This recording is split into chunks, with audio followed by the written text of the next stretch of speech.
തുടങ്ങുന്നു. എന്നാൽ ഇവളാണെങ്കിൽ അപ്പോഴേക്കും അവിടെ ഉണ്ടായിരുന്ന ആ ഒരു വെള്ളത്തിലേക്ക് വീഴുന്നു. അവസാനം അവൻ തന്നെ തിരിച്ചുപോയി അവൾ അതിന് പൊക്കിയെടുക്കുന്നു. എന്നിട്ട് അവളോട് നീ 2 കുട്ടികളുടെ അമ്മയാണ്, എന്നിട്ടാണ് ഒരു പുരുഷനെ ഡ്രഗ് എന്ന് മയക്കാൻ നോക്കുന്നത്. വേറെ ആരെങ്കിലും ആയിരുന്നെങ്കിൽ എന്താവുമായിരുന്നു അവസ്ഥ? ഞാനൊരു ജെന്റിൽമാൻ ആയത് നിന്റെ ഭാഗ്യം എന്ന് പറയുമ്പോ ഇവള് നീയാണോ ജെന്റിൽമാൻ? നീ ജെന്റിൽമാൻ ആയിരുന്നെങ്കിൽ എന്നെ ഈ വെള്ളത്തിൽ തള്ളിയിടോ. അപ്പൊ യൂച്ചൻ കാര്യങ്ങളൊക്കെ അപ്പൊ നീ അങ്ങനെ വളച്ചൊടിക്കുവാണോ? എങ്കിൽ പിന്നെ നീ ഇവിടെ തന്നെ കിടക്ക് എന്ന് പറഞ്ഞിട്ട് അവൻ പോവാനായിട്ട് തുടങ്ങുന്നു. അപ്പൊ ഇവളാണെങ്കിൽ എന്നെ ഹെൽപ്പ് ചെയ് എന്ന് പറഞ്ഞ് അവിടെ കിടന്ന് നിലവിളിക്കുന്നു. പിന്നെ സഹികെട്ട് അവൻ തന്നെ അവളെ എടുത്തുകൊണ്ട് അകത്ത് കൊണ്ടുപോകുന്നു. അങ്ങനെ അതിനുശേഷം പിറ്റേന്ന് തലേന്നത്തെ പ്രകടനങ്ങൾ കൊണ്ട് തന്നെ ഇവൾക്കിപ്പോ നല്ല പനി പിടിച്ചിരിക്കുകയാണ്. എഴുന്നേൽക്കാൻ പോലും വയ്യ. അവസാനം യൂച്ചൻ തന്നെ അവൾക്ക് വേണ്ട മെഡിസിൻ ഒക്കെ കൊണ്ടുചെന്ന് കൊടുക്കുന്നു. എന്നിട്ട് ഞാൻ തന്നെ കുട്ടികളെ സ്കൂളിലാക്കാം എന്ന് പറഞ്ഞിട്ട് കുട്ടികളെയും കൂട്ടി സ്കൂളിലേക്ക് ആക്കാനായിട്ട് കൊണ്ടുപോകുന്നു. അപ്പൊ ആ കുട്ടികളാണെങ്കിൽ എന്തോ കഴിച്ചൂരാണ് നടക്കുന്നത്. അപ്പൊ അത് ഇവൻ അവരോട് ഇങ്ങനെ തിന്നോണ്ടിരുന്നാലേ സ്കൂളെത്തുമ്പോ ക്ലാസ് തീർന്നിട്ടുണ്ടാവും, ഒന്ന് വേഗം ആവട്ടെ എന്ന് പറയുമ്പോ ഇവര് ഞങ്ങളുടെ അമ്മ ഞങ്ങളോട് ഇതുവരെ ഇങ്ങനെ പറഞ്ഞിട്ടില്ല. അമ്മ എപ്പോഴും പറയുന്നത് ഹെൽത്ത് ആണ് ഇമ്പോർട്ടന്റ് എന്നാണ്. സ്കൂള് 2ാമതേ ഉള്ളൂ എന്ന് പറയുമ്പോ യൂച്ചൻ അമ്മ അമ്മ അമ്മ അച്ഛനെ കുറിച്ചും വല്ലപ്പോഴെങ്കിലും പറ എന്ന് പറയുമ്പോ ഈ കുട്ടികളെ ഭയങ്കര വിഷമത്തില് അതിന് ഞങ്ങളുടെ അച്ഛനെ ഇതുവരെ കണ്ടിട്ടില്ല എന്ന് പറയുന്നു. അപ്പോ യൂച്ചൻ അവരോട് ഒരു വട്ടം പോലും കണ്ടിട്ടില്ലേ എന്ന് ചോദിക്കുമ്പോ അവരും ഇല്ല എന്ന് പറയുന്നു. അപ്പൊ നിങ്ങളുടെ മുത്തശ്ശനും മുത്തശ്ശിയൊക്കെയോ എന്ന് ചോദിക്കുമ്പോ അവര് മുത്തശ്ശനും ഇല്ല മുത്തശ്ശിയും ഇല്ല, മുത്തശ്ശി മരിച്ചുപോയി, മുത്തശ്ശന് ഞങ്ങളെ കാണുന്ന പോലും ഇഷ്ടമല്ല, ഞങ്ങളെ മുത്തശ്ശനെ കാണാൻ പോയിട്ടില്ല എന്ന് പറയുമ്പോ അത് കേട്ട് ഇവൻ അപ്പൊ ഇത്രയും വർഷങ്ങളോ അവൾ അത്രയും സ്ട്രഗിൾ ചെയ്തായിരിക്കണം ജീവിച്ചതെന്ന് ഇവൻ മനസ്സിലാക്കുന്നു. എന്നിട്ട് ഇവൻ കുട്ടികളോട് ഇതുപോലത്തെ ഒരു മോള് എനിക്കുണ്ടായിരുന്നെങ്കിൽ ഞാനും ചവിട്ടി പുറത്താക്കാനെ എന്ന് പറയുമ്പോ ഈ കുട്ടികള് നീ ഞങ്ങളുടെ അമ്മയെ കുറിച്ചൊന്നും പറയരുത്, അമ്മ ഞങ്ങൾക്ക് വേണ്ടിയിട്ടാണ് ജീവിക്കുന്നത് എന്ന് പറയുമ്പോ ഇവൻ അവരോട് അയ്യോ ഞാൻ അങ്ങനെയല്ല ഉദ്ദേശിച്ചത്, നമ്മളൊക്കെ ഇപ്പൊ ഒരു ഫാമിലി അല്ലേ, ഞാൻ എന്തായാലും നിങ്ങളെ ഇവിടുന്ന് പുറത്താക്കില്ല എന്ന് പറയുമ്പോ ഇവര് നീ ഞങ്ങളെ ചതിക്കില്ലല്ലോ എന്ന് ചോദിക്കുമ്പോ അവന് ഒരിക്കലില്ല എന്ന് പറഞ്ഞ് അവൻ അവരെ തൂക്കിക്കൊണ്ട് ഹാപ്പിയാക്കി അവിടെ നിന്ന് കൊണ്ടുപോകുന്നു. പക്ഷെ അതെല്ലാം തന്നെ പുറകിൽ നിന്ന് ഇവര് വാച്ച് ചെയ്യുന്നുണ്ടായിരുന്നു. ഇയാളാണെങ്കിൽ നമ്മുടെ യൂച്ചനോടൊപ്പം ആദ്യം ഒരുത്തം ബോക്സിംഗ് മാച്ചിൽ പങ്കെടുത്തിരുന്നല്ലോ, ഇവനെ ാണ് യൂച്ചൻ അന്ന് വിന്നർ ആയത്, അയാളാണിത്. ഇപ്പൊ ഇയാളാണെങ്കിൽ യൂച്ചനെ വാച്ച് ചെയ്തിട്ട് ആരെയോ വിളിച്ച് എനിക്ക് വേണ്ടി ഒരു സഹായം ചെയ്യണമെന്ന് പറയുന്നു. അതിനുശേഷം അന്ന് രാത്രി ആവുമ്പോഴേക്കും ഇവള് അപ്പോഴും ഒട്ടും തന്നെ ഓക്കെ ആയിട്ടില്ല. എന്നാൽ അപ്പോഴേക്കും ഇവൾക്കൊരു കോള് വരുന്നു. എടുക്കുമ്പോ അവളുടെ കുട്ടികള് അമ്മേ ഞങ്ങളെ വന്ന് രക്ഷിക്കപ്പെട്ടതുമാ എന്നൊക്കെ പറഞ്ഞ് നിലവിളിക്കാണ്. എന്നിട്ട് ഒരാൾ ഇവളോട് നിന്റെ 2 മക്കളും ഇപ്പോ എന്റെ കയ്യിലാണുള്ളത്, എത്രയും പെട്ടെന്ന് 1 മില്യൺ റെഡിയാക്കി കെമിക്കൽ ഫാക്ടറിയുടെ അടുത്തേക്ക് വരണം എന്ന് പറയുമ്പോ ഇവള് ഞാൻ വരാം, എന്റെ കുട്ടികളെ ഒന്നും ചെയ്യരുത്, എനിക്ക് അവരോട് ഒന്ന് സംസാരിക്കണം എന്ന് പറയുമ്പോ അയാള് സമയം കളയാതെ പെട്ടെന്ന് തന്നെ കാര്യങ്ങൾ ചെയ്യാൻ നോക്കുക എന്ന് പറഞ്ഞിട്ട് ഫോൺ കട്ട് ചെയ്യുന്നു. അവളാണെങ്കിൽ പെട്ടെന്ന് തന്നെ പോലീസിനെ വിളിക്കാനായിട്ട് പോകുമ്പോ അയാള് മെസ്സേജ് അയച്ചു നീ എങ്ങാനും പോലീസിൽ അറിയിച്ചാല് നീ ഇതോർത്ത് ഒരുപാട് ഖേദിക്കേണ്ടി വരുമെന്ന് അയക്കുന്നു. അതുകൊണ്ട് തന്നെ ഇവള് പിന്നെ പോലീസിനെ വിളിക്കുന്നില്ല. പെട്ടെന്ന് തന്നെ ഇവള് യൂച്ചനെ കോൾ ചെയ്യുന്നു. പക്ഷെ അവനപ്പോ അമ്മയോടൊപ്പം ഹോസ്പിറ്റലിലാണ് ഉള്ളത്. അവിടെയാണെങ്കിൽ വെള്ളിയും ഉണ്ട്. ഇവളാണ് നമ്മുടെ ബൂയാന്റെ ആ ഒരു കോള് കാണുന്നത്. ഇവള് ഉടനെ തന്നെ ആ ഒരു കോള് കട്ട് ചെയ്ത് വിടുന്നു. പിന്നീട് ആ ഒരു ഫോൺ സ്വിച്ച് ഓഫ് ആക്കി വെക്കുകയും ചെയ്യുന്നു. എന്നാൽ അപ്പോഴേക്കും യൂച്ചൻ അങ്ങോട്ടേക്ക് വന്ന ഇവളോട് നീ എന്താ ഇവിടെ എന്ന് ചോദിക്കുമ്പോ അവള് അമ്മയെ കാണാനായിട്ട് വന്നതാണെന്ന് പറയുന്നു. അപ്പൊ ഇവൻ അവളോട് നീ കൂടെ ഹോസ്പിറ്റലിലോട്ട് വരണമെന്നില്ല, അമ്മയെ നോക്കാൻ എനിക്കറിയാം എന്ന് പറയുമ്പോ വെൻലി നീ എന്തിനാ എപ്പോഴും എന്നെ ഇങ്ങനെ അകറ്റുന്നത്, ബുയാൻ എന്തെങ്കിലും വിചാരിക്കുന്ന കരുതിയാണോ എന്ന് ചോദിക്കുമ്പോ ഇവനും അതെ എന്ന് പറയുന്നു. എന്നാൽ ഇവൾക്ക് അത് ഇഷ്ടപ്പെടുന്നില്ല. നിനക്കിപ്പോ ഞാൻ ഇവിടുന്ന് പോകണം അല്ലെ, ഞാൻ പോയി തരാം എന്ന് പറഞ്ഞ് അവൾ അവിടെ നിന്ന് ഇറങ്ങി പോകുന്നു. അങ്ങനെ ഇവള് വെളിയിലേക്ക് വരുമ്പോ യൂച്ചന്റെയും ഇവളുടെയൊക്കെ ഒരു കോമൺ ആയിട്ടുള്ള ഫ്രണ്ട് ഇവളെ വിളിച്ചിട്ടോ നിന്റെ അടുത്ത് യൂച്ചനുണ്ടോ, അവന്റെ ഫോൺ വിളിച്ചിട്ട് കിട്ടുന്നില്ലല്ലോ എന്ന് ചോദിക്കുമ്പോ ഇവള് അവൻ എന്റെ അടുത്തൊന്നുമില്ല, കാര്യം എന്താണെന്ന് വെച്ചാൽ പറ എന്ന് പറയുമ്പോ അയാള് ആ മങ്കിയും അവന്റെ ആളുകളും ബൂയാനും വേണ്ടി വെയിറ്റ് ചെയ്ത് നിൽക്കാണ്, എന്തോ പ്രശ്നമുണ്ട്, അതെങ്ങനെയെങ്കിലും അവനെ അറിയിക്കണം എന്ന് പറയുന്നു. ആ മങ്കി എന്ന് പറയുന്നത് നമ്മളെ നേരത്തെ കണ്ടല്ലോ ഫോൺ വിളിച്ച് ഒരാളോട് ഹെൽപ്പ് ചോദിച്ച അയാളാണ് മങ്കി. ഇവൾ ആദ്യം യൂച്ചനോട് അത് പറയാനായിട്ട് പോകുന്നുണ്ടെങ്കിലും ഇവള് ബൂയാനോടുള്ള ദേഷ്യത്തിന് നീ അവിടെ കിടന്ന് തന്നെ മരിക്കടി എന്ന് പറഞ്ഞിട്ട് ഇവനോട് ഒന്നും പറയാതെ അവൾ അവിടെ ചെന്ന് പോകുന്നു. എന്നാൽ നമ്മുടെ യൂച്ചനാണെങ്കിൽ ഇപ്പൊ ബൂയാനെ കുറിച്ചാണ് ആലോചിക്കുന്നത്. അവള് മെഡിസിൻ ഒക്കെ കഴിച്ചിട്ടുണ്ടാവോ, അവളുടെ പനിയൊക്കെ കുറഞ്ഞോ എന്നൊക്കെ ചിന്തിച്ച് അവളെ വിളിക്കാനായിട്ട് ഫോൺ എടുക്കുമ്പോഴാണ് ഫോൺ സ്വിച്ച് ഓഫ് ആയിരിക്കുന്ന കാര്യം ഇവൻ ശ്രദ്ധിക്കുന്നത്. അങ്ങനെ പെട്ടെന്ന് തന്നെ അവൻ അത് ഓൺ ആക്കുമ്പോഴേക്കും കറക്റ്റ് ഇവന്റെ ഫ്രണ്ട് അവനെ വിളിച്ചിട്ട് എടാ ബൂയാൻ അപകടത്തിലാണ്, നിന്നോടുള്ള ദേഷ്യത്തിന് ആ മങ്കിയും ഗ്യാങ്ങും ബൂയാൻ എന്നെ ടാർഗറ്റ് ചെയ്യുന്നുണ്ട് എന്ന് പറയുന്നു. എന്നാൽ അപ്പോഴേക്കും ബൂയാൻ ആണെങ്കിൽ ഇവര് പറഞ്ഞ ആ ഒരു സ്ഥലത്തോട്ട് എത്തുന്നു. അവളാണെങ്കിൽ ഒട്ടും സുഖമില്ലാതെ കിടന്നിട്ട് എഴുന്നേറ്റ് വരുവാണല്ലോ, അതുകൊണ്ട് തന്നെ നടക്കാൻ പോലും കെൽപ്പില്ലാതെ അവൾ അവിടെ വീണ് പോകുന്നുണ്ട്. ഇവള് ഒരുപാട് വിളിച്ചിട്ടും യൂഷൻ ഇതുവരെയും കോൾ എടുക്കാത്തത് കൊണ്ട് തന്നെ അവളെ പെട്ടെന്ന് മിങ്ങിനെ കോൾ ചെയ്യുന്നു. എന്നാൽ മിങ് ആണെങ്കിൽ ഇപ്പോ അവളുടെ ഒരു സീനിയറോടൊപ്പമാണുള്ളത്. ആ ഒരു സീനിയർ ആണെങ്കിൽ നമ്മുടെ ബൂയാനെയാണ് അന്വേഷിക്കുന്നത്. അപ്പൊ മിങ് അവനോട് ഞാനും അവളുമായിട്ട് ഇപ്പൊ ഒരു കോണ്ടാക്റ്റും ഇല്ല എന്ന് പറഞ്ഞോണ്ട് നിൽക്കുമ്പോ തന്നെ ബുയാൻ ഇവളെ കോൾ ചെയ്യുന്നു. അങ്ങനെ ഇവളും പെട്ടെന്ന് വേറെ നിവൃത്തിയില്ലാണ്ട് കോൾ എടുക്കുമ്പോ ഷെങ്ങും ഷിയാങ്ങും അപകടത്തിലാണെന്ന് ബുയാൻ പറയുന്നു. എത്രയും പെട്ടെന്ന് നീ ഇങ്ങോട്ട് വരണമെന്ന് പറയുന്നു. അപ്പൊ അത് കേട്ട് മിങ് പെട്ടെന്ന് തന്നെ അങ്ങോട്ടേക്ക് പോകുന്നു. മിങ്ങിനോടൊപ്പം തന്നെ ബുയാന് എന്തോ പ്രശ്നം സംഭവിച്ചു എന്ന് മനസ്സിലാക്കി ഈ സീനിയറും അവളോടൊപ്പം തന്നെ പോകുന്നു. അപ്പോഴേക്കും ഇവള് അകത്തോട്ട് വരുന്നു. എന്നിട്ട് ഇയാളോട് എന്റെ കുട്ടികൾ എവിടെ എന്ന് ചോദിക്കുന്നു. ഇയാളാണ് ആ ഒരു മങ്കിയുടെ നേതാവ്. അപ്പൊ ഇയാള് ബുയാനോട് ഈ സമയത്ത് നിന്റെ കുട്ടികള് സാധാരണ നിന്റെ വീട്ടിലല്ലേ ഉണ്ടാവാറ്, അവിടെ കാണും, ഇതൊക്കെ എന്നോട് എന്തിനാ ചോദിക്കുന്നത്? ഓ, നീ നിന്റെ കുട്ടികളെ ഞാൻ തട്ടിക്കൊണ്ടുവന്നു എന്നാണോ വിചാരിച്ചത്? അതൊക്കെ തെറ്റല്ലേ മോളെ. ഞാൻ ദേ ഈ വോയിസ് വെച്ചാ നിന്നെ ഇങ്ങോട്ട് വരുത്തിച്ചതെന്ന് പറയുന്നു. യഥാർത്ഥത്തില് ഇയാള് നമ്മുടെ ബുയാന്റെ കുട്ടികളെ തട്ടിക്കൊണ്ട് വന്നിട്ടില്ല. ഇയാള് ഈ വോയിസ് വെച്ച് പറ്റിച്ചാണ് ഇവളെ ഇങ്ങോട്ട് മനഃപൂർവ്വം വരുത്തിച്ചേക്കുന്നത്. അപ്പൊ ഇവളവരോട് അങ്ങനെയാണെങ്കിൽ ഈ പൈസ നിങ്ങൾക്ക് തരാൻ ഞാനും ഉദ്ദേശിക്കുന്നില്ല എന്ന് പറയുമ്പോ അയാള് ഈ പൈസ നീ നിന്റെ കെട്ടിയതിനു വേണ്ടി ബെറ്റ് വെച്ച കാശാണ്, അതെനിക്ക് വേണം എന്ന് പറയുന്നു. അതായത് അന്ന് നടന്ന മത്സരത്തില് യൂച്ചനാണല്ലോ വിജയിച്ചത്, അതുകൊണ്ട് തന്നെ ഇവരുടെ കൈക്ക് ഇവർ ഉദ്ദേശിച്ച ഈ പൈസ എത്തിയിട്ടില്ല. സോ അതിന് വേണ്ടിയിട്ടാണ് ഇപ്പൊ ഇങ്ങനെ ഒരു കളി കളിച്ച് ഇവളെ ഇങ്ങോട്ട് വരുത്തിച്ചേക്കുന്നത്. അപ്പൊ ഇവളാണെങ്കിൽ അവൾ ആ പൈസ കൊടുക്കില്ല എന്ന് പറഞ്ഞ് പോവാനായിട്ട് തുടങ്ങുമ്പോ ഇയാളാണെങ്കിൽ അവളെ വിടരുതെന്ന് പറയുന്നു. എന്നാൽ അപ്പോഴേക്കും അവിടുത്തെ ആളുകളെയൊക്കെ അടിച്ചിട്ടിട്ട് നമ്മുടെ യൂച്ചൻ അങ്ങോട്ടേക്ക് എത്തുന്നു. എന്നിട്ട് ഈ നേതാവിനോട് ഇത് നമ്മൾ തമ്മിലുള്ള പ്രശ്നമല്ലേ, അതിലേക്ക് എന്റെ വൈഫിനെ നിങ്ങൾ വലിച്ചിടുന്ന എന്തിനാ, നമുക്ക് എന്താണെങ്കിലും പറഞ്ഞു തീർക്കാം, ഞാൻ ആദ്യം ഇവളെ കൊണ്ട് വീട്ടിൽ വിടട്ടെ എന്ന് പറഞ്ഞ് അവളെ കൂട്ടിക്കൊണ്ട് പോകാനായിട്ട് തുടങ്ങുമ്പോ അയാളുടെ ആളുകളെ ഇവരെ പോകാൻ സമ്മതിക്കുന്നില്ല. ഒന്നുകൂടി ഇവന മങ്കിയുമായിട്ട് ഫൈറ്റ് ചെയ്യണം എന്ന് പറയുന്നു. യൂച്ചനാണെങ്കിൽ ഇവള് കൂടെ ഉള്ളത് കൊണ്ട് തന്നെ അവരോട് അതൊന്നും വേണ്ട എന്ന് പറഞ്ഞ് ഒഴിഞ്ഞു പോകാൻ തുടങ്ങുന്നുണ്ടെങ്കിൽ അവരെ സമ്മതിക്കുന്നില്ല. അപ്പൊ ബുയാൻ അവരോട് നിങ്ങൾക്ക് യൂച്ചനെ തോൽപ്പിക്കാനാണ് ലക്ഷ്യമെങ്കിൽ അത് നടക്കട്ടെ, യൂച്ചന് വേണ്ടി ഞാൻ ഈ 10 ലക്ഷം രൂപ ബെറ്റ് വെക്കുന്നു, യൂച്ചൻ തന്നെ ഇതിൽ വിജയിക്കുമെന്ന് ഞാൻ വിശ്വസിക്കുന്നുണ്ട്, മങ്കി ഇവൻ തോൽപ്പിച്ചു കഴിഞ്ഞാൽ ഈ പൈസ നിങ്ങൾക്ക് തന്നെ കിട്ടും എന്ന് പറയുമ്പോൾ അവരെല്ലാവരും അതിന് ഓക്കെ പറയുന്നു. അവസാനം വേറെ നിവൃത്തിയില്ലാത്തതുകൊണ്ട് യൂച്ചനും അതിനെ സമ്മതിക്കുന്നു. അതുകൊണ്ട് തന്നെ ഇപ്പോ ആ ഒരു മാച്ച് നടക്കാണ്.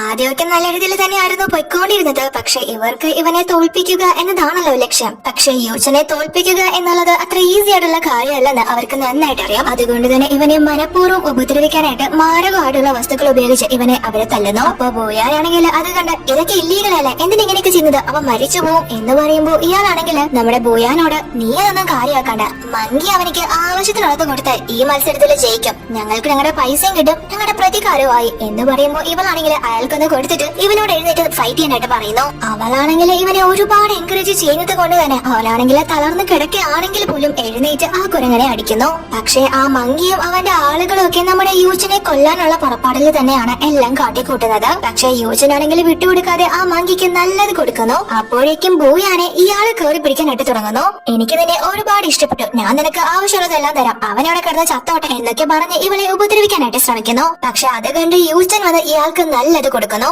എന്നിട്ട് അവളെയും കൂട്ടി നമുക്ക് പോവാമെന്ന് പറഞ്ഞ് അവിടെ നിന്ന് രക്ഷപ്പെട്ട് ഓടുന്നു. പക്ഷെ ഇയാളുടെ ആളുകളാണെങ്കിൽ ഇവരെ പിന്തുടരുന്നു. അയാളുടെ ആളുകള് ഇവരുടെ പുറകെ ഉള്ളത് കൊണ്ട് തന്നെ ഇവര് രണ്ടുപേരും ഒരു സ്ഥലത്ത് വന്ന് ഒളിക്കുന്നു. പക്ഷെ അവർക്ക് രണ്ടുപേർക്കും ഒരുമിച്ച് അവിടെ നിന്ന് രക്ഷപ്പെടാൻ സാധ്യമല്ല, മറ്റവരെ പുറകെ തന്നെ ഉണ്ടല്ലോ. അതുകൊണ്ട് തന്നെ ഇവൻ അവളോട് നീ ഫസ്റ്റ് പൊക്കോ, ഞാൻ അവരുടെ ശ്രദ്ധ തിരിച്ചോളാം എന്ന് പറയുമ്പോ ഇവള് അപ്പൊ നീ വരുന്നില്ല എന്ന് ചോദിക്കുന്നു. നീ പൊക്കോ, ഞാൻ എന്തായാലും മരിക്കാനൊന്നും പോകുന്നില്ല എന്ന് പറയുമ്പോ ഇവളെന്തായാലും ആദ്യം പോയിട്ട് ആരെങ്കിലും വിളിച്ചുകൊണ്ട് വരാം, അല്ലെങ്കിൽ ഇവര് രണ്ടുപേരും ഇവിടെ കിടന്ന് മരിക്കുള്ളൂ. അതുകൊണ്ട് തന്നെ ഇവള് ഫസ്റ്റ് ഇറങ്ങി ഓടുന്നു. അപ്പൊ ആ ഒരു ഗ്യാങ് ഇവളെ പിന്തുടരാനായിട്ട് ശ്രമിക്കുമ്പോ യൂച്ചൻ കയറി അത് ബ്ലോക്ക് ചെയ്യുന്നു. അങ്ങനെ ഇവളെ രക്ഷപ്പെട്ട് പുറത്തേക്ക് എത്തുമ്പോ അങ്ങോട്ട് വെല്ലിയും അവളുടെ ആളുകളും കൂടി എത്തുന്നു. ഈ വെള്ളിയാണെങ്കിൽ അപ്പൊ ബോയാനോട് യൂച്ചൻ എന്തെങ്കിലും പറ്റിക്കഴിഞ്ഞാൽ ഞാൻ എന്നെ വെറുതെ വിടുമെന്ന് വിചാരിക്കണ്ട എന്ന് പറഞ്ഞിട്ട് അവനെ രക്ഷിക്കാനായിട്ട് അങ്ങോട്ട് ഓടുന്നു. അപ്പോഴേക്കും മിങ്ങും കുറച്ച് ആളുകളുമായിട്ട് അങ്ങോട്ട് എത്തുന്നു. അപ്പോഴേക്കും ഇവളെ കുട്ടികളുടെ സ്കൂളിൽ നിന്ന് ടീച്ചർ വിളിച്ചിട്ട് മിസ് ബോൻ നിങ്ങൾ എന്താണ് കുട്ടികളെ കൂട്ടാനായിട്ട് വരാത്തത്, എത്ര സമയമായ വിചാരം എന്ന് ചോദിക്കുന്നു. അപ്പൊ ഇവള് സോറി മിസ്, ഞാൻ എത്രയും പെട്ടെന്ന് അങ്ങോട്ടേക്ക് വരാമെന്ന് പറയുന്നു. എന്നാൽ അപ്പോഴേക്കും ഇവളുടെ ആ ഒരു സീനിയർ അങ്ങോട്ടേക്ക് എത്തുന്നു. സത്യത്തില് അത് ഇവളുടെ എക്സ് ബോയ് ഫ്രണ്ട് ആണ്, അവന്റെ പേര് ടാങ് എന്നാണ്. നമ്മൾ 5 വർഷമായില്ലേ കണ്ടിട്ട് എന്ന് ചോദിച്ച് അവൻ നേരെ ഇവളുടെ അടുത്തേക്ക് വരുന്നു. പക്ഷെ ബോയാനാണെങ്കിൽ ഇവനെ കണ്ട് ഭയങ്കരമായിട്ട് ഷോക്ക് ആവുന്നു. അതിനുശേഷം ഇപ്പോ യൂസിനാണെങ്കിൽ വീട്ടിലേക്ക് തിരിച്ചെത്തിയിരിക്കുകയാണ്. അവന്റെ കൂടെ തന്നെ വെള്ളിയുമുണ്ട്. കറക്റ്റ് സമയത്ത് ആളുകളെയും കൂട്ടിയെത്തി അങ്ങോട്ട് വന്ന് രക്ഷപ്പെടുത്തിയത് കൊണ്ട് തന്നെ ഇവൻ അവളോട് താങ്ക്സ് പറഞ്ഞിട്ട് ഞാൻ ഉടനെ തന്നെ ഒരു ട്രീറ്റ് എല്ലാവർക്കും തരാമെന്ന് പറയുന്നു. അപ്പൊ ഇവൾ അവനോട് യൂസ് നിനക്ക് ഒരുപാട് മുറിവില്ലേ, ഞാൻ മരുന്ന് വെച്ച് തരാം എന്ന് പറയുമ്പോ ഇവൻ യാതൊന്നും വേണ്ട ഞാൻ തന്നെ വെച്ചോളാം എന്ന് പറയുന്നു. പക്ഷെ ഇവള് അത് കേൾക്കാതെ ചെയ്തു കൊടുക്കാനായിട്ട് വരുമ്പോ യൂസനാണെങ്കിൽ അവളെ പിടിച്ച് തലന്ന് വലിക്കാം. അവളുടെ ചുണ്ടിലെ ലിപ്സ്റ്റിക് ഇവന്റെ ഷോൾഡറിലാവുന്നു.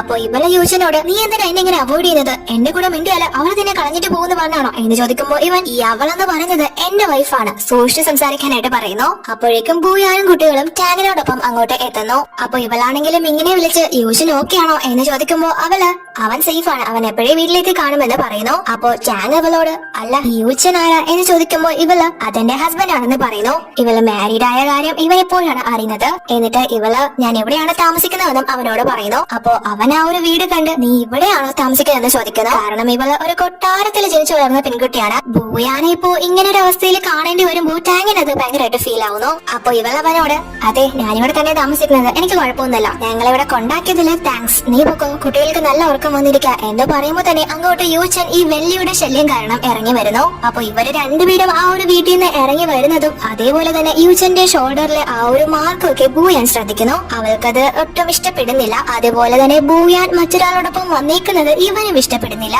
ടാങ്ങും യൂച്ചന്റെ ഷോൾഡറിലെ ആ ഒരു മാർക്ക് ശ്രദ്ധിക്കുന്നു. അവൻ വിചാരിക്കുന്നത് യൂച്ചൻ ബൂയാനെ ചീറ്റ് ചെയ്യുന്നു എന്നാണ്. അതുകൊണ്ട് തന്നെ അവനിക്ക് നല്ല ദേഷ്യം വരുന്നു. അപ്പോ ബൂയാൻ യൂച്ചനോട് ഞാൻ വന്നത് റോങ് ടൈമിലാണോ, ഞാൻ നിങ്ങൾക്കൊരു ശല്യമായോ എന്ന് ചോദിക്കുന്നു. അപ്പൊ യൂച്ചൻ തീർച്ചയായും നീ വന്നത് റോങ് ടൈമിൽ തന്നെയാണ്, ഇപ്പൊ സമയം എത്രയെന്ന വിചാരം എന്ന് ചോദിക്കുന്നു. അപ്പോ വെള്ളിയാണെങ്കിൽ ബൂയാനോട് പാദയാത്ര ഒരു അന്യ പുരുഷനോടൊപ്പം കേറി വരുന്നത് അത്ര നല്ല കാര്യമാണോ, കുറച്ച് കൂടിപ്പോയില്ലേ എന്ന് ചോദിക്കുന്നു. അപ്പൊ യൂഷൻ അവളോട് നിനക്ക് വീട്ടിൽ പോകാൻ സമയമായില്ലേ, ഇത് ഞങ്ങളുടെ ഫാമിലി മാറ്റർ ആണ്, അതിൽ നീ ഇടപെടണ്ട എന്ന് പറഞ്ഞ് അവളെ അവിടെ നിന്ന് പറഞ്ഞയക്കുന്നു. അവളും ഭയങ്കര ദേഷ്യത്തിൽ അവിടെ നിന്ന് പോകുന്നു. അപ്പോ ടാങ് ആണെങ്കിൽ ബൂയാനോട് നീ എന്നോട് ക്ഷമിക്ക, അന്ന് ഞാൻ നിന്നെ ബ്രേക്കപ്പ് ചെയ്തില്ലായിരുന്നെങ്കിൽ ഇതുപോലൊരു നരക ജീവിതം നീ അനുഭവിക്കേണ്ടി വരില്ലായിരുന്നു അല്ലേ, ഇനി ഞാൻ എന്തായാലും നിന്നെ ഒരിക്കലും വിട്ടുകളയില്ല എന്ന് പറയുമ്പോ യോച്ചൻ എങ്കിൽ പിന്നെ അങ്ങ് തിരിച്ചെടുത്തേക്ക് എന്ന് പറഞ്ഞ് കുട്ടി അവന്റെ കയ്യിൽ നിന്ന് വാങ്ങുന്നു. എന്നിട്ട് ഇവളോട് ഇത് നിന്റെ എക്സ് ബോയ് ഫ്രണ്ട് ആണല്ലേ എന്ന് ചോദിക്കുന്നു. അപ്പൊ ബൂയാൻ നീ എന്തൊക്കെ കാണിക്കുന്നത് എന്ന് ചോദിക്കുമ്പോ അവൻ ഞാൻ എന്റെ ഹസ്ബൻഡ് ആണ്, ഇതെന്റെ മകനും, അതിൽ എന്ത് തെറ്റാണുള്ളത് എന്ന് ചോദിക്കുന്നു. അപ്പൊ ടാങ് ആണെങ്കിൽ യോച്ചനോട് കല്യാണം കഴിഞ്ഞ നീ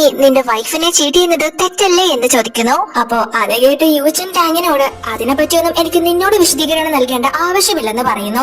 അപ്പോ ഷെങ്ങിനാണെങ്കിൽ ഉറക്കം വരുന്നുവെന്ന് അമ്മയോട് പറയുമ്പോൾ ടാങ് പെട്ടെന്ന് അവളെ എടുക്കുന്നു. അപ്പോ അത് കണ്ട് യൂച്ചൻ എന്റെ മോളെങ്ങതാ എന്ന് പറയുമ്പോ ഇവൻ കൊടുക്കാൻ തയ്യാറാവുന്നില്ല. ബൂയാനും കുട്ടിയെ വാങ്ങാൻ നോക്കുമ്പോ ടാങ് കൊടുക്കാതെ നീ ഇത്രയൊക്കെ സഹിച്ച് ഇവിടെ കിടക്കേണ്ട ആവശ്യമുണ്ടോ, നിന്റെ അഭിമാനമൊക്കെ എവിടെ പോയി എന്ന് ചോദിക്കുമ്പോ ഇവള് എനിക്ക് എന്റെ അഭിമാനത്തെക്കാൾ വലിയ വില കൊടുക്കേണ്ട മറ്റു പലതും ഇപ്പൊ ഉണ്ടെന്ന് പറയുന്നു. നീ നിന്റെ കുട്ടികൾക്ക് വേണ്ടിയിട്ടാണ് ഇതൊക്കെ സഹിക്കുന്നത്, അവരുടെ ഫീലിംഗ്സ് നീ എപ്പോഴെങ്കിലും മനസ്സിലാക്കിയിട്ടുണ്ടോ എന്ന് ടാങ് ബൂയാനോട് ചോദിക്കുന്നു. അപ്പൊ യൂച്ചനാണെങ്കിൽ അത് ഇഷ്ടപ്പെടുന്നില്ല.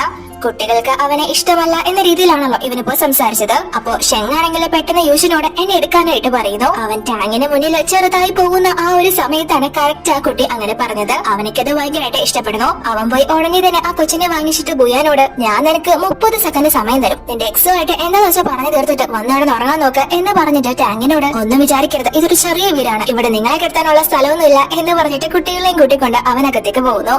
അപ്പൊ ബൂയാനും ടാങ്ങിനോട് നീ തന്നെ കണ്ടില്ലേ കുട്ടികൾക്ക് അവനെ എന്ത് ഇഷ്ടമാണെന്ന്, മാത്രമല്ല ഇന്നലെ രക്ഷിച്ചതും അവൻ തന്നെയാണ്, സമയം ഒരുപാട് വൈകി, നീ പോയി റെസ്റ്റ് എടുക്കുക എന്ന് പറഞ്ഞിട്ട് അവളുടെ മകത്തോട്ട് പോകുന്നു. അപ്പൊ ഇവിടെ കുട്ടികളാണെങ്കിൽ യൂഷന് പരിക്ക് പറ്റിയത് കൊണ്ട് തന്നെ മരുന്ന് വെക്കാനായിട്ട് സാധനങ്ങളൊക്കെ എടുത്തുകൊണ്ട് വരുന്നു. അവനാണെങ്കിൽ അപ്പൊ ബിയർ കുടിച്ചോണ്ടിരിക്കാണ്. അപ്പൊ ഷിയാങ് അവനോട് യൂച്ചൻ നിനക്ക് മുറിവ് പറ്റിയിരിക്കല്ലേ, ആൽക്കഹോൾ ഒന്നും കുടിക്കരുത് എന്ന് പറയുമ്പോ അതിന് സാരമില്ലെന്ന് യൂഷൻ അവരോട് പറയുന്നു. അപ്പൊ ഷെങ് യൂഷനോട് നിന്നോടല്ലേ കുടിക്കരുതെന്ന് പറഞ്ഞത്, ഇന്ന് വേണമെങ്കിൽ ഈ വെള്ളം കുടിച്ചോ എന്ന് പറഞ്ഞ് ഒരു ഗ്ലാസ് വെള്ളം എടുത്ത് അവനിക്ക് കൊടുക്കുന്നു. അപ്പൊ യൂച്ചനും ശരി ഷെങ് പറഞ്ഞതുകൊണ്ട് ഞാൻ കുടിക്കുന്നില്ല എന്ന് പറയുമ്പോ ഷിയാങ് പിണങ്ങുന്നു. ഓ നീ അവളെ പറയുന്നതല്ലേ കേൾക്കൂ, അതിനടുത്ത് നിനക്ക് എന്നെ ഇഷ്ടമല്ലായിരിക്കും അല്ലേ എന്ന് യൂച്ചനോട് ചോദിക്കുമ്പോ അവൻ നമ്മളൊക്കെ പുരുഷന്മാരല്ലേ, സ്ത്രീകളെ നമ്മളെ പ്രൊട്ടക്ട് ചെയ്യണം, അവരുടെ വാക്കിന് വില കൊടുക്കണം എന്നൊക്കെ ഷിയാങ്ങിനെ പറഞ്ഞു കൊടുക്കുന്നു. അപ്പൊ അത് അങ്ങോട്ടേക്ക് വന്ന ബൂയാനും കേൾക്കുന്നു. എന്നിട്ട് അവളെ കുട്ടികളെ ഉറക്കാൻ പറഞ്ഞു വിട്ടിട്ട് ഇവനോട് വന്ന ഞാൻ നിനക്ക് മരുന്ന് വെച്ച് തരാം എന്ന് പറയുമ്പോ അവനൊന്നും മിണ്ടുന്നില്ല, പിണങ്ങിയിരിക്കാണ്. നിനക്കെന്താ വായില്ലേ, എന്നാ ഒന്നും മിണ്ടാതെ കുറ്റബോധമാണോ എന്ന് ചോദിക്കുമ്പോ ഇവൻ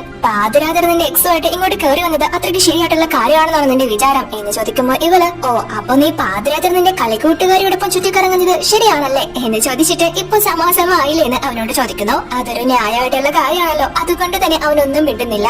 അപ്പൊ ഇവൻ എന്തായാലും ഇപ്പൊ ഞാൻ നിന്റെ ഹസ്ബൻഡ് അല്ലേ, ഈ കോൺട്രാക്ട് തീരുന്നവരെങ്കിലും അറ്റ്ലീസ്റ്റ് എന്നോടൊന്ന് നീതി പുലർത്തണം, അല്ലാതെ ഇതുപോലുള്ള സുന്ദരന്മാരെ കാണുമ്പോ കൂടെ പോകരുത് എന്ന് പറയുമ്പോ ഇവള് നീ എന്നെ തെറ്റിദ്ധരിച്ചതാ, ഞാൻ എന്തായാലും ഈ കോൺട്രാക്ട് കഴിയുന്നത് വരെ എന്റെ പാർട്ണറോട് കടപ്പാടുള്ളവളായിരിക്കും എന്ന് പറയുമ്പോ ഇവൻ ഓ എന്നിട്ടാണോ നീ രക്ഷപ്പെട്ട് ഉടനെ തന്നെ ഓടിപ്പോയത്, ബാക്കിയുള്ളവനൊന്ന് തിരിച്ചു പോലും നോക്കിയില്ല എന്ന് പറയുമ്പോ ഇവള് ഞാൻ നിന്നെ സഹായിക്കാനായിട്ട് ആളുകളെ അങ്ങോട്ട് വിളിച്ചതാ, പക്ഷെ അവരെത്താൻ കുറച്ച് വൈകിപ്പോയി, അതിനു മുന്നേ തന്നെ വെള്ളി അങ്ങോട്ടേക്ക് എത്തി, പിന്നെ എനിക്ക് അവിടെ നിൽക്കാൻ സമയം കിട്ടിയില്ല, കുട്ടികളെ കൂട്ടാനായിട്ട് പോയി എന്ന് പറയുമ്പോ ഇവനാണെങ്കിൽ അവളെ തന്നെ കുറച്ചു നേരം നോക്കിക്കൊണ്ടിരിക്കുന്നു. അപ്പൊ ബൂയാൻ ഓ, ഈ തെറ്റിദ്ധാരണ കൊണ്ടാണോ നീ ഇത്ര നേരം മുഖം വീർപ്പിച്ചിരുന്നത് എന്ന് ചോദിക്കുമ്പോ ഇവൻ, നീ എല്ലാ കാര്യത്തിലും ഇങ്ങനെ ഒറ്റയ്ക്ക് ഇറങ്ങി പുറപ്പെടുന്നത് എന്തിനാ, ബാക്കിയുള്ളവരെ കൂടെ അറിയിച്ചൂടെ എന്ന് ചോദിക്കുമ്പോ ഇവള്, അത് നീ ഒരു സിംഗിൾ ഫാദർ ആയിട്ട് ഈ 2 കുട്ടികളെ വളർത്തി നോക്ക്, അപ്പൊ മനസ്സിലാവും എന്ന് പറയുന്നു. അപ്പൊ യൂച്ചനാണെങ്കിൽ ആദ്യമായിട്ട് ഇവളോട് ഈ കുട്ടികളുടെ അച്ഛൻ യഥാർത്ഥത്തിൽ ആരാണെന്ന് ചോദിക്കുന്നു. നിങ്ങൾ അതിനാ സെപ്പറേറ്റ് ആയത് എന്നും ചോദിക്കുന്നു. അപ്പൊ ബോയാനാണെങ്കിൽ അവനെ കുറച്ചു നേരം നോക്കി നിൽക്കുക മാത്രമേ ചെയ്യുന്നുള്ളൂ, അതിന് മറുപടി ഒന്നും തന്നെ കൊടുക്കുന്നില്ല.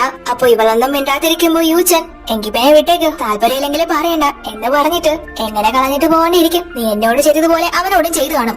ഒരു രാത്രി അവനോടൊപ്പം സ്പെൻഡ് ചെയ്തിട്ട് പിറ്റേന്ന് ഒന്നും പറയാതെ ഇറങ്ങി പോയി കാണും, അതാ നീ ഇങ്ങനെയൊക്കെ അനുഭവിക്കുന്നത് എന്ന് പറയുമ്പോ ഇവള് അവനെ വേദനിപ്പിക്കുന്ന രീതിയിൽ അവന്റെ മുറിവില് കെട്ടിക്കൊടുക്കുന്നു. അതിനുശേഷം യൂഷനാണെങ്കിൽ കുളിക്കാനായിട്ട് പോകുമ്പോ ഇവള് ചെന്ന, ഇത്രയും പരിക്ക് വെച്ചിരിക്കുന്ന നീ കുളിച്ചാല് ഇതൊന്നുകൂടി മോശമാവും, ഞാൻ തുടച്ചു തരാം എന്ന് പറഞ്ഞ് അവളത് ചെയ്യാൻ പോകുമ്പോ ഇവൻ ആദ്യം സമ്മതിക്കുന്നില്ല.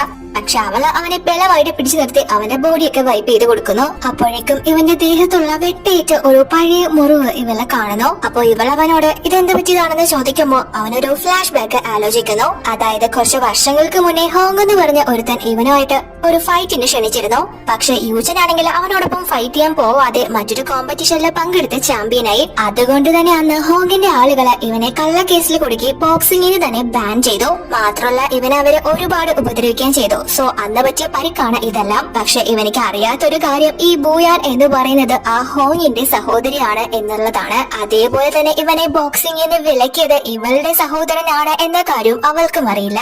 അപ്പോ അതെല്ലാം ഓർത്തിട്ട് ഇവനിക്ക് നല്ല ദേഷ്യം വരുന്നു. നീ പൊക്കോ, മതി, ബാക്കി ഞാൻ ചെയ്തോളാം എന്ന് പറഞ്ഞ് അവളെ പറഞ്ഞുവിടാൻ നോക്കുമ്പോ ഇവള്, ഞാൻ ചെയ്യാം എന്ന് പറയുമ്പോ അവൻ, നീ ഇതൊക്കെ ചെയ്യുന്നത് എന്നോടുള്ള സഹതാപം കൊണ്ടാണോ അതോ എന്നോടൊപ്പമുള്ള രാത്രി പ്രതീക്ഷിച്ചാണോ എന്ന് ചോദിക്കുമ്പോ ഇവള്, ആ ഒരു കാര്യം എന്തായാലും നമ്മുടെ കരാറില് വേണ്ടയ്ക്ക് അക്ഷരത്തിൽ എഴുതിയിട്ടുണ്ട്, അതുകൊണ്ട് തന്നെ എനിക്ക് അത്രയ്ക്ക് ബുദ്ധിമുട്ടേണ്ട കാര്യമൊന്നുമില്ല, പറയുന്നത് നിന്നെ വശീകരിക്കേണ്ട കാര്യമില്ല, ഞാനത്ര മനസ്സാക്ഷിയില്ലാത്തവളൊന്നും അല്ല എന്ന് പറഞ്ഞിട്ട് അവനോട് ദേഷ്യപ്പെട്ട് അവിടെ നിന്ന് പോകുന്നു. അതിനുശേഷം ഇവന്റെ മനസ്സിൽ ഫുള്ള് ബോയാനെ കുറിച്ചുള്ള കാര്യങ്ങളാണ്. അവള് ഇന്ന് അവനെ രക്ഷിക്കാനായിട്ട് ആളെ ഏർപ്പാടാക്കിയതും അമ്മയ്ക്ക് വേണ്ടിയിട്ടാണ് ഈ വീട് വാങ്ങിയെന്ന് പറഞ്ഞതും അവനെ പിടിച്ച് കിസ് ചെയ്തതും അങ്ങനെ എല്ലാം ഇവന് എന്തോ ഒരു ഇൻട്രസ്റ്റ് ഇപ്പോ ഇവളോട് തുടങ്ങിയിരിക്കുകയാണ്. അതുകൊണ്ട് തന്നെ അവനിക്ക് അവളെ കുറിച്ച് ഓർത്തിട്ട് ഉറങ്ങാനേ സാധിക്കുന്നില്ല. അവസാനം ഒരുപാട് ബിയറൊക്കെ എടുത്ത് കുടിച്ചിട്ടാണ് ഒന്ന് ഉറങ്ങുന്നത്. അങ്ങനെ അതിനുശേഷം പിറ്റേന്ന് യൂച്ചനാണെങ്കിൽ ഇവളോട് എന്തോ പറയാനുണ്ട്, പക്ഷെ അങ്ങോട്ട് പറയാൻ സാധിക്കുന്നില്ല. ഇവളും അവന്റെ നിൽപ്പും ഭാവവും ഒക്കെ കാണുമ്പോ അടുത്തോട്ട് വന്ന്, എന്താ എന്തെങ്കിലും പറയാനുണ്ടോ എന്ന് ചോദിക്കുമ്പോ ഇവൻ, ഇന്നുമായിട്ട് നീ ഫ്രീ ആണോ, എങ്കില് 5 മണിയാവുമ്പോ എന്റെ ബോട്ടിലേക്ക് വരണം എന്ന് പറഞ്ഞിട്ട് അവിടെ നിന്ന് പോകുന്നു. അവൾക്കാണെങ്കിൽ ഒന്നും മനസ്സിലാവുന്നില്ല. അതിനുശേഷം ഇവൻ ഫസ്റ്റ് ടൈം ആയിട്ട് അവളോടൊപ്പം ഒരു ഡേറ്റിന് പോവുകയാണല്ലോ, അതുകൊണ്ട് തന്നെ നല്ലൊരു ഡ്രസ്സൊക്കെ ഇട്ട് ഇപ്പൊ അവന്റെ ബോട്ടില് അവളെ വെയിറ്റ് ചെയ്ത് നിൽക്കാണ്. അവളും അങ്ങോട്ടേക്ക് വന്ന്, എന്തിനാ എന്നോട് ഇങ്ങോട്ട് വരാൻ പറഞ്ഞത് എന്ന് ചോദിക്കുമ്പോ ഇവൻ, നീ ശരിക്കും എന്നെ എന്തിനാ നിർബന്ധിച്ച് കല്യാണം കഴിച്ചത് എന്ന് ചോദിക്കുന്നു. അപ്പൊ അവള്, അതൊക്കെ വ്യക്തമായിട്ട് നമ്മുടെ കരാറിൽ എഴുതിയിട്ടുള്ള കാര്യങ്ങളല്ലേ എന്ന് ചോദിക്കുന്നു. അതൊക്കെ ഓക്കെ, പക്ഷെ എന്നോടൊപ്പം ഒരു കുട്ടി വേണമെന്ന് ആഗ്രഹിക്കുന്ന എന്തിനാ, നിന്റെ എക്സ് അത്യാവശ്യം നല്ല ഡീസന്റ് പയ്യനാണല്ലോ എന്ന് ചോദിക്കുമ്പോ ഇവള്, ഓ പെട്ടെന്ന് നിനക്കെന്താ എന്നോട് എന്തെങ്കിലും ഇൻട്രസ്റ്റ് വന്നോ, എന്താ പ്രണയമാണോ എന്ന് ഡയറക്റ്റ് ആയിട്ട് അവൾ അവനോട് ചോദിക്കുന്നു. അപ്പൊ യോജനാണെങ്കിൽ കുറച്ച് സമയത്തേക്ക് ഒന്നും തന്നെ മിണ്ടുന്നില്ല. എന്നിട്ട്, അല്ല എന്റെ വൈഫ് എങ്ങനെയുള്ളവളാണെന്ന് എനിക്ക് അറിഞ്ഞിരിക്കണ്ടേ എന്ന് ചോദിക്കുമ്പോ ബോയാൻ, ഞാൻ നിനക്ക് വെറും 3 മാസത്തേക്കുള്ള വൈഫാണ്, അതുകൊണ്ട് തന്നെ നീ കൂടുതൽ കാര്യങ്ങളൊന്നും എന്നെ കുറിച്ച് അറിയണ്ട എന്ന് പറയുമ്പോ യൂച്ചൻ, അപ്പൊ ശരിക്കും നിനക്ക് എന്നോടൊന്നും പറയാൻ താല്പര്യം എന്ന് ചോദിക്കുന്നു. അപ്പോഴേക്കും ഇവരിങ്ങനെ സംസാരിക്കുന്നത് വെള്ളി കാണുന്നു. അവർ അത്രയും ക്ലോസ് ആയിട്ടൊക്കെ നിൽക്കുമ്പോ ഇവളാണെങ്കിൽ അസൂയപ്പെട്ട് അവിടെ നിന്ന് പോകുന്നു.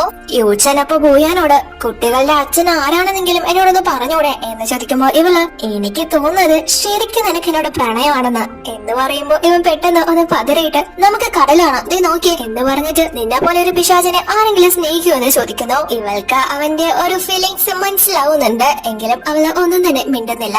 എന്നാൽ അപ്പോഴേക്കും ഇവരെ ഒരുമിച്ച് ഒരുപാട് സമയം സ്പെൻഡ് ചെയ്യാൻ വിടാതിരിക്കാനാവണം വെള്ളി പോയി കുട്ടികളെയും അതേപോലെ തന്നെ അവരുടെ ഫ്രണ്ട്സിനെയൊക്കെ വിളിച്ചുകൊണ്ട് വരുന്നു. ഇവർക്ക് ഒരു ട്രീറ്റ് കൊടുക്കാന്ന് യൂച്ചൻ മുന്നേ പറഞ്ഞിരുന്നല്ലോ, അതുകൊണ്ട് തന്നെ ആ പേരും പറഞ്ഞ് ഇപ്പൊ അവര് ബാർബിക്യൊക്കെ ഒരുമിച്ച് പ്രിപ്പയർ ചെയ്തുകൊണ്ട് നിൽക്കാണ്. അപ്പൊ കുട്ടികൾക്കാണെങ്കിൽ അവിടെയുള്ളവരെ കുടിക്കാനായിട്ട് ഡ്രിങ്ക് ഒക്കെ കൊടുക്കുന്ന സമയത്ത് അവര് നമ്മുടെ ബോയാനോട് വന്ന്, ഇത് കുടിക്കാമോ അമ്മേ എന്ന് പെർമിഷൻ ചോദിച്ച് അവൾ അനുവാദം കൊടുത്തതിന് ശേഷമാണ് അത് അവര് കുടിക്കുന്നത്. കാരണം ഷിയാങ്ങിന് വയ്യാത്തതാണല്ലോ. അപ്പോ യോച്ചന്റെ ഫ്രണ്ട് ഒരാള് അവനോട്, നീ കല്യാണം കഴിഞ്ഞിട്ടും നിനക്ക് ഇപ്പോഴും വെള്ളിയുടെ സഹായം എല്ലാത്തിനും വേണമല്ലേ എന്ന് ചോദിക്കുമ്പോ വെള്ളിയും അതൊക്കെ എനിക്ക് ശീലമായെന്ന് പറയുന്നു. അപ്പൊ ആ കൂട്ടുകാരാണെങ്കിലും മനഃപൂർവ്വം തന്നെ ഇതിലാരാ അപ്പൊ നിന്റെ ശരിക്കുള്ള വൈഫ് എന്ന് ചോദിക്കുന്നു. അത് ബൂയാൻ കേൾക്കാൻ വേണ്ടി തന്നെ ചോദിക്കുന്നതാണ്. അവൾ അത് കേൾക്കുന്നുണ്ടെങ്കിലും അവൾ വലിയ കെയർ കൊടുക്കാത്ത പോലെ ഇരിക്കുന്നു. ഇത് ജസ്റ്റ് ഒരു കരാർ ബന്ധമല്ലേ, ഇതിന്റെ കാലാവധി കഴിഞ്ഞാല് നമ്മൾ എന്തായാലും സ്ട്രേഞ്ചേഴ്സ് ആയിരിക്കും, അതുകൊണ്ട് തന്നെ അതിനോടൊന്നും വലിയ കെയർ കൊടുക്കണ്ട എന്ന് പറഞ്ഞ് അവള് സ്വയം കൺട്രോൾ ചെയ്യുന്നുണ്ടെങ്കിലും അവൾക്കത് നല്ല ഫീൽ ആവുന്നുണ്ട്. അപ്പൊ യോജനാണെങ്കിൽ ഇവൾക്കത് ഫീലായി എന്ന് മനസ്സിലാക്കി എല്ലാവരുടെയും മുന്നിൽ വെച്ച് ഞാൻ എന്റെ വൈഫിന്റെ ബാർബയ്ക്ക് കൊടുക്കട്ടെ എന്ന് പറഞ്ഞ് ഇവൾക്കും കുട്ടികൾക്കൊക്കെ അത് കൊണ്ടുവന്ന് കൊടുക്കുന്നു. ആദ്യം അവൻ ഷെങ്ങിന് കൊടുക്കുമ്പോ അവൾ അത് വാങ്ങി കഴിക്കുന്നു. എന്നിട്ട് യോച്ചൻ ഷിയാങ്ങിനോട് ഇത് വേണോ എന്ന് ചോദിക്കുമ്പോ അവനത് വാങ്ങാൻ വരുന്നുണ്ടെങ്കിലും ബൂയാൻ അത് തടയുന്നു. മോനിക്ക് ഫ്രൈ ഐറ്റംസ് ഒക്കെ അലർജി ആണെന്ന് ബൂയാൻ പറയുന്നു. അപ്പൊ യോച്ചൻ അതിനിവര് ട്വിൻസ് അല്ലേ എന്ന് ചോദിക്കുമ്പോ ബൂയാൻ പക്ഷെ രണ്ടുപേർക്കും ഡിഫറെന്റ് കണ്ടീഷൻസ് ആണെന്ന് അവള് പറയുന്നു. ശരിക്കും ഇവനിക്ക് അസുഖം ഉള്ളതുപോലെ തന്നെ മീറ്റ് ഐറ്റംസ് ഒന്നും തന്നെ കഴിക്കാൻ പാടില്ല, അതുകൊണ്ടാണ് അലർജി എന്ന് ഇവള് യൂച്ചനോട് പറയുന്നത്. അവനിക്കത് കഴിക്കാൻ പറ്റാത്തത് കൊണ്ട് തന്നെ യൂച്ചൻ പെട്ടെന്ന് അവനെ കൂട്ടിക്കൊണ്ടുപോയി ഹാപ്പി ആക്കുന്നു. ആ കുട്ടികളെ രണ്ടുപേരും യോടൊപ്പം ഒരുപാട് ഹാപ്പി ആയിരിക്കുന്നത് കാണുമ്പോ ഇവൾക്കും അത് കണ്ട് ഒരുപാട് സന്തോഷമാവുന്നു. അവര് യഥാർത്ഥത്തില് ബ്ലഡ് റിലേഷൻ ആണ് എങ്കിൽ പോലും നാച്ചുറൽ ആയിട്ട് തന്നെ അവര് തമ്മിൽ ഒരു വലിയ ബോണ്ട് ഉണ്ടെന്ന് ഇവള് ചിന്തിക്കുന്നു. അപ്പോഴേക്കും ഇവളെ മിങ് കോൾ ചെയ്യുന്നു. അങ്ങനെ അവളും അത് സംസാരിച്ചുകൊണ്ട് നിൽക്കുന്ന ടൈമില് കുട്ടികൾക്ക് വെള്ളി ആ ഒരു ബാർബിക്യൂ കഴിക്കാനായിട്ട് എടുത്തു കൊടുക്കുന്നു. ഷെങ്ങും ഷിയാങ്ങും യൂച്ചന്റെ മുന്നിൽ വെച്ച് തന്നെ അത് കഴിക്കുകയും ചെയ്യുന്നു. പക്ഷെ അത് കോള് വിളിച്ച് തീരുമ്പോഴാണ് ബൂയാൻ കാണുന്നത്. അത് കണ്ട് പെട്ടെന്ന് തന്നെ ബൂയാൻ വന്ന് അവന്റെ കയ്യിൽ നിന്ന് അത് വാങ്ങിയിട്ട് യൂച്ചനോട് നീ ഇത് കണ്ടില്ലേ, ഞാൻ പറഞ്ഞതല്ലേ ഇവനിക്കത് കഴിക്കാൻ പാടില്ലെന്ന്, നോക്കിക്കൊണ്ട് നിൽക്കണോ എന്ന് ചോദിച്ച് ദേഷ്യപ്പെടുന്നു. അതിനുശേഷം ഇപ്പോ അവരെ വീട്ടിലേക്ക് തിരിച്ചു വരികയാണ്. യോച്ചനാണെങ്കിൽ കുട്ടിയെ പിടിക്കാനായിട്ട് പോകുമ്പോ ബൂയാൻ അത് സമ്മതിക്കാതെ കുട്ടികളോട് മുന്നേ നടന്നു പോകാനായിട്ട് പറയുന്നു. അപ്പൊ അത് കണ്ട് യൂച്ചൻ അവൻ ജസ്റ്റ് ഒരു ബൈറ്റ് അല്ലേ കഴിച്ചോളൂ, നീ എന്തൊരു സ്ത്രീയാണ്, എനിക്കറിയാം ജങ്ക് ഫുഡൊക്കെ കുട്ടികൾക്ക് ഹെൽത്തിന് നല്ലതല്ലെന്ന്, പക്ഷെ അതൊരു വാ കഴിക്കുമ്പോ അവർക്ക് സന്തോഷമാവുകയാണെങ്കിൽ അതിനെ അനുവദിച്ചൂടെ എന്ന് ചോദിക്കുമ്പോ ഇവള് ഞാൻ പറഞ്ഞില്ലേ അവർക്ക് അലർജി ആണെന്ന്. അപ്പൊ യൂച്ചനാണെങ്കിൽ ഷിയാങ്ങിനെ നോക്കി ആ കുട്ടിക്കാണോ അലർജി, അവനിക്കൊരു കുഴപ്പമില്ലല്ലോ എന്ന് ചോദിക്കുമ്പോ ഇവള് സിംറ്റംസ് ഒന്നും ഇല്ല എന്ന് കരുതി അവർക്ക് അലർജി ഇല്ല എന്നല്ല അർത്ഥം, എന്തെങ്കിലും സംഭവിച്ചു പോയാൽ നീ ഇതിന്റെ റെസ്പോൺസിബിലിറ്റി ഏറ്റെടുക്കും, നിനക്കതൊരിക്കലും താങ്ങാൻ പോലും ആവില്ല എന്ന് പറയുമ്പോ ഇവൻ നിന്റെ കയ്യിൽ കുറെ പൈസ ഉള്ളത് കൊണ്ട് നിനക്കെല്ലാം സാധിക്കും, ബാക്കിയുള്ളവൻ ഒന്നിനും കൊള്ളാത്തവനാണ് എന്നാണ് നിന്റെ വിചാരം എന്ന് ചോദിക്കുമ്പോ ഇവള് എന്റെ കുട്ടികളുടെ കാര്യങ്ങളൊന്നും നിന്നെ ബാധിക്കുന്ന പ്രശ്നമല്ല, നീ നമ്മുടെ കരാറിൽ പറഞ്ഞിട്ടുള്ള കാര്യങ്ങൾ മാത്രം ചെയ്താൽ മതി, ഞാൻ നിനക്ക് പൈസ തരുന്നത് ഫ്രീ ആയിട്ടൊന്നുമല്ല എന്ന് പറയുമ്പോ ഇവനും ശരി ഞാൻ എന്റെ ചുമതലകള് കറക്റ്റായിട്ട് തന്നെ നിർവഹിച്ചോളാം, ഇപ്പൊ നിനക്ക് എന്നോടൊപ്പം ചെലവരണം, അതല്ലേ വേണ്ടത്, പെട്ടെന്ന് വീട്ടിലേക്ക് വാ എന്ന് പറഞ്ഞ് ദേഷ്യപ്പെട്ട് അവിടെ നിന്ന് പോകുന്നു. അങ്ങനെ അതിനുശേഷം ഇപ്പൊ അവര് രണ്ടുപേരും ബെഡിൽ കിടക്കാണ്. യോശനാണെങ്കിൽ ഒന്നും മിണ്ടുന്നില്ല. അപ്പൊ അതേ കണ്ട് ഇവളവനോട് ഇങ്ങനെ കിടക്കാനാണോ വലിയ ന്യായം അടിച്ച് കയറി വന്നത്, ഇതിന് ഞാൻ തന്നെ മുൻകൈ എടുക്കണോ എന്ന് ചോദിക്കുമ്പോ ഇവൻ 6 വർഷം മുന്നേയും നീ തന്നെയല്ലേ മുൻകൈ എടുത്തത്, ഇപ്പൊ പിന്നെ എന്താ